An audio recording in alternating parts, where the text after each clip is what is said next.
avoir signé le contrat. Les deux furent envoyés dans la suite nuptiale. La femme pensait toujours qu'elle était là pour une prise de sang. Anxieuse d'obtenir l'argent pour le traitement de sa fille, elle pressa. Dépêchez-vous, finissons en 1 minute. Le PDG ne s'était jamais senti aussi insulté de sa vie. Il ne voulait même pas continuer. Mais sa mère avait anticipé cela, et avait secrètement drogué sa boisson. Maintenant son corps brûlait. Et quand il regarda dans ses yeux familiers, il hésita. Mais la femme le prenait pour un vampire, et lui donna une gifle retentissante. Cette gifle le dégrisa instantanément. Dans un accès de colère, il lui montra le contrat. Et c'est alors qu'elle réalisa qu'elle avait signé un accord de mariage, qui l'obligeait à avoir son enfant. La mère du PDG lui demanda si elle était toujours prête à continuer, pensant à sa fille malade. La femme dit en larmes, « Tant que vous sauvez ma petite fille, je ferai n'importe quoi. » À sa surprise, la mère du PDG n'était pas fâchée. Elle était ravie que la femme ait déjà un enfant, pensant que cela signifiait qu'elle était fertile. Elle fit immédiatement amener l'enfant au manoir, et engagea les meilleurs médecins pour la soigner, pour que la femme puisse se concentrer sur la préparation de sa grossesse. La femme était profondément reconnaissante. Mais le PDG n'arrivait toujours pas à l'affronter. Quand la petite fille arriva au manoir,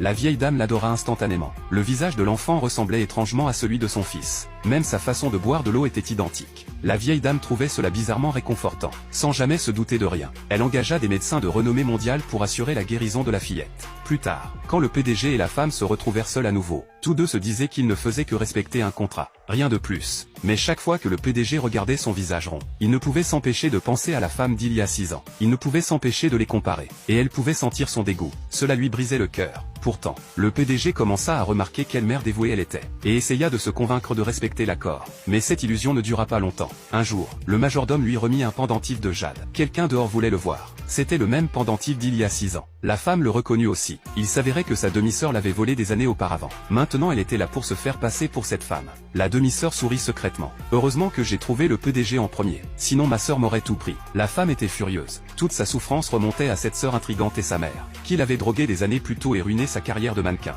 Elle leva la main pour la gifler. Mais le PDG l'arrêta net, disant « Je te garde ici uniquement parce que tu ne déclenches pas mes allergies. La famille Chen a besoin de toi pour perpétuer la lignée. » L'humiliation et le désespoir l'envahirent. Puisque le PDG croit que la vraie femme est revenue, elle décida qu'il était temps de partir. Avant de partir, elle remercia le PDG d'avoir sauvé sa fille. Sa demi-sœur ricana, pensant avoir enfin assuré sa place. Mais la femme ne s'effondra pas. Elle jura de reconstruire sa vie pour sa fille. Elle alla à la salle de sport tous les jours. Et l'ancienne femme ronde entama une transformation incroyable. Elle était prête à prendre sa revanche, et à récupérer tout ce qui lui avait été volé. Au même moment, le groupe Chen annonçait une nouvelle ambassadrice de marque. La demi-sœur intrigante, pour humilier la femme une fois pour toutes, lui envoya une invitation à l'événement. Mais quand la cérémonie commença, la femme transformée entra vêtue d'une robe éblouissante. Exactement la même silhouette et le même visage qu'il y a 6 ans. La déesse du clair de lune était de retour. Toute la salle se tut, les yeux rivés sur elle. Sa petite fille courut joyeusement dans ses bras. Le PDG et la demi-sœur restèrent figés, complètement abasourdis par ce qu'ils voyaient.